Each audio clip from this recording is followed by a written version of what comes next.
You know, in John chapter 20, we have the beautiful story of the resurrection of the Lord Jesus Christ. And what's amazing to me is for a month or more, actually probably closer to 6 months, he's been telling the disciples that he was going to Jerusalem. He would be taken by betrayal, crucified, he would die, he would be buried, and he would rise again, and none of the disciples got that. It just went right over their heads, and probably because it was just so incredible to them. He was the Messiah. He was the one that was going to get them out of the political mess that they were in. He was going to redeem Israel. He was going to save them from the Roman oppression. But they just weren't willing to hear what he had to say about his death, burial, and resurrection. But in John chapter 20, it's interesting, the first person who sees Jesus is Mary Magdalene, and she doesn't recognize him. Matter of fact, she's going to the tomb to prepare his body better for the burial, to add more spices, and on the way there, she wonders, how are we going to get the stone rolled away? And to her amazement, when she gets there, the stone is rolled away. And she looks in and he's not there, and she's really distraught, distressed, and she sees a man she assumes is the gardener. She says, "Sir, where have you put him? Where is Jesus?" And he said, "Mary." And as soon as he said her name, she recognized that this is Jesus. He is risen. He is alive.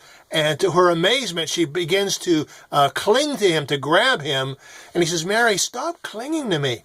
I'm ascending to my Father and to your Father, to my God and your God. And go into the city and tell the disciples and Peter." It's interesting that he mentions Peter to her, that I'm risen and they will see me there. So that's a beautiful, beautiful story. And it's amazing because it's so apropos for what we're going through right now. We're living in a terrible time.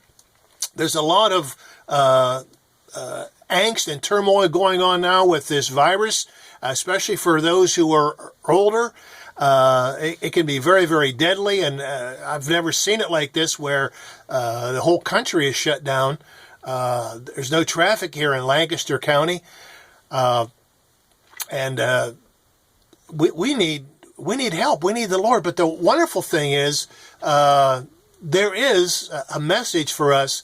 And the best way to do it for me now is to mention a psalm that the Gaithers wrote years ago, "Because He Lives." God sent His Son. They call Him Jesus. He came to love, heal and forgive. He lived and died to buy my pardon. An empty grave is there to prove my Savior lives.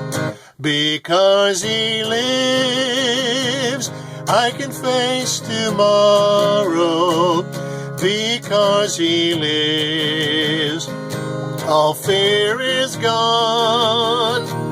Because I know He holds the future, and life is worth the living just because He lives.